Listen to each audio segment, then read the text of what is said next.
महाराज जी, रेणु साहू जी, ये किसी अन्य का प्रश्न है। कह रहे हैं कि क्या महिलाएं हनुमान जी का व्रत रख सकती हैं? महाराज जी, बहुत सारे लोग कहते हैं कि नहीं रखना चाहिए। यदि आप भगवान मानते हैं तो हम भगवान के सब बच्चे हैं, चाहे स्त्री हो चाहे पुरुष हो, ये शरीर है लेकिन अंश तो हम भगवान के ही हैं। तो हम क्यों नहीं हनुमान जी महाराज की आराधना कर सकते?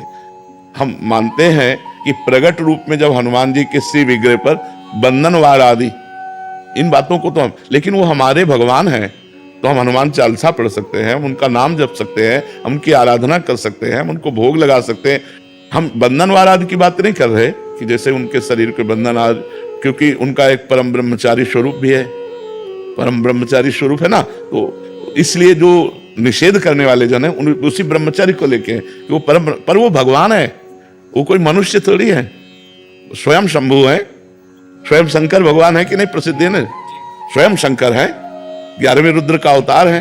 तो हमें लगता है कि जैसे आराधना तो सब कोई कर सकता है, पर हम बंधनवार आदि के लिए अभी प्रमाण नहीं पाया, अपने हाथ से हनुमान जी के शरीर को छूना या उनके बंधन आदि, ये अभी तक हमें, लेकिन हम अपने भाव से कहते हैं कि हमारे वो भगवान है, हम हनुमान चालीसा पढ़ें, हम हनुमान जी का नाम जप करें, हम हनुमान जी के लिए भोग की व्यवस्था करें। ये मान लो घर में हनुमान जी विराजमान तो रसोई बनाकर बढ़िया सुंदर भोग लगावें, ये सब हम हनुमान जी की आराधना कर सकते हैं। लेकिन बंधनवार चढ़ाना आदि ये हमें प्रमाण नहीं मिला, इसलिए हम इस विषय में हाँ नहीं कह सकते। बकाया आराधना तो की जा सकती है क्योंकि वो हमारे भगवान है। महाराज जी, आरती कर सकते हो? हाँ, भोग बनाइए, भोग लगाइए, आरती कीजिए, उनका जो श्रीअंग सेवा है उसके लिए, हाँ उसके लिए हम नहीं कह सकते क्योंकि उनका एक परम ब्रह्मचारी स्वरूप है, वो परम ब्रह्मचारी महान। तो कहते भाई हनुमान जी सबके हैं, वो हम भी करें।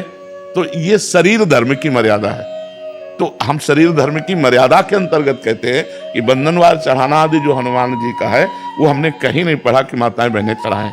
लेकिन हम भाव से कह रहे हैं कि हनुमान चालीसा पढ़ना, नाम कीर्तन करना, भोग समर्पित कर देना, आरती कर देना, ये निषेध है। उनके श्रीअंग की सेवा के लिए हमने कहते हैं ये बजरंगबाण रोज पढ़ा जा सकता है?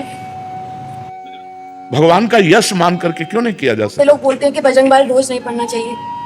अगर हम भगवान का यश गान कर रहे हैं, हमें कोई अनुष्ठान थोड़ी कर रहे हैं कि हम बजरंग बाण का प्रयोग किसी के प्रति अनुष्ठान कर रहे हैं, हम तो भगवान का यश गान कर रहे हैं। जय जय हनुमंत, उसमें जिसमें तो जय जय हनुमंत है ना, उनकी जय जयकार कर रहे हैं, उनकी महिमा का वर्णन कर रहे हैं। और सबसे बड़ी बात है, अगर ये माना जाए तो बजरंग बाण का सही प्रयोग है भवरोग का नाश, जो भव रोग है उसका नाश।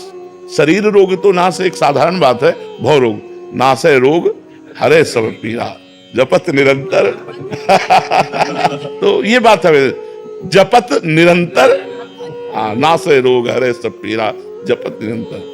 और कौन सो काज कठिन जग माही जो नहीं होता तुम पाए। तो अगर हमारी श्रद्धा है कि हम भगवान का यश गान कर रहे हैं तो हमें कोई परेशानी नहीं, अनुष्ठान कर रहे हैं फिर बात अलग हो जाती है। जैसे हम देवी माँ हैं, दुर्गा देवी, कात्यायनी देवी, चामुंडा देवी, हम माँ भाव से आराधना कर रहे हैं, वो अलग हो गया, और शक्ति भाव से वो एक अलग हो गया। हनुमान जी भगवान भाव से अलग हो गया और अधीन सिद्धियों के वो अलग हो गया। तो हम लोग तो आराधना कर रहे हैं, उनका यश गा रहे हैं, कोई अनुष्ठान थोड़ी कर रहे हैं, ऐसी बात है।